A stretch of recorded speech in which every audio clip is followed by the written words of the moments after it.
All right, let's crack the English simple future tense together. In under 5 minutes, we're going to uncover the hidden nuances, correct those incredibly common grammar traps, and I'll give you some simple life hacks to remember it all on the fly. Let's dive right in. So, listen closely to this sentence. If it will rain tomorrow, we will stay home. Now, I know it sounds perfectly logical, but it actually contains one of the absolute biggest grammar traps that non-native speakers fall into. Can you spot the mistake?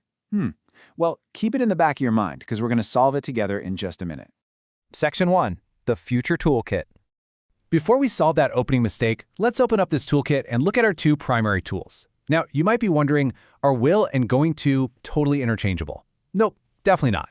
You want to use will for spontaneous ideas, promises, and predictions, but you switch over to going to when you already have a set plan or physical evidence. Think about it like this. If you look up and see dark clouds, well, you have physical evidence right there, so you'd say it is going to rain. Section 2. The Ultimate Grammar Traps. Okay, now that we know the tools, let's navigate the top pitfalls that instantly give away you aren't a native speaker. Trap number 1 is using will for pre-planned actions. If you made the decision before the exact moment you started speaking, will is totally off the table. You've got to use going to or the present continuous.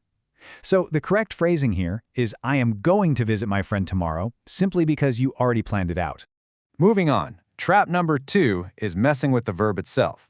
Will is what we call a modal auxiliary, which is really just a fancy way of saying it must be followed by a bare infinitive. That means absolutely no to and no s allowed on the end. It is never, she will to call you. It's simply, she will call you. Got to keep it clean. And trap number 3 is all about the negative construction. You've got to remember that will not contracts exclusively to won't. The word willn't literally does not exist in the English language. Also, pay super close attention to the pronunciation here. It's won't, shifting from that short I sound in will to a very distinct O sound. Section 3. The Time Clause Constraint. All right, it is time to face the toughest challenge in future tense grammar. This is the true boss level, guys. Here is the absolute rule.